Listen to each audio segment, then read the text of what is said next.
Jennifer Vignate is live in Logan, where travelers are concerned, Jen. Yeah, Ada Maria, many questions lingering tonight. What flights will be cut? How long will this last? What airports and airlines will be impacted most? We met many flyers who are frustrated by this government shutdown now having this ripple effect at airports across the country, wondering how it will impact their business and holiday travel.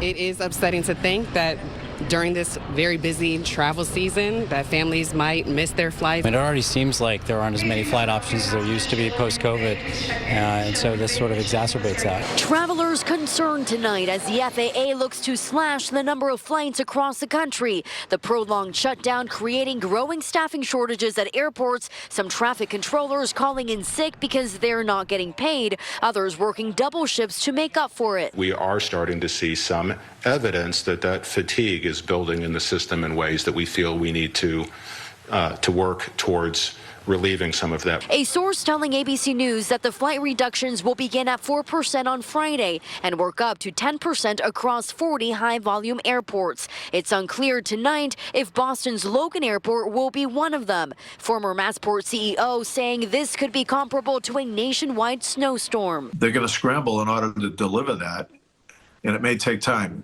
I'm not sure it'll happen by Friday. Crews have already bid their shifts. Pilots have bid their shifts.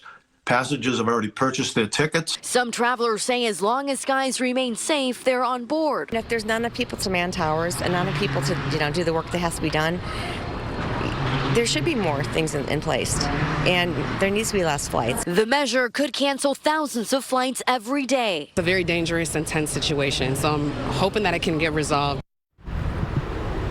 Massport telling us tonight that it will let the public know if and when staff shortages start to impact flights here at Boston Logan. The FAA says it will release the list of the 40 airports impacted tomorrow. We're live outside Logan Airport. Jennifer Vignate, WCVB News Center 5.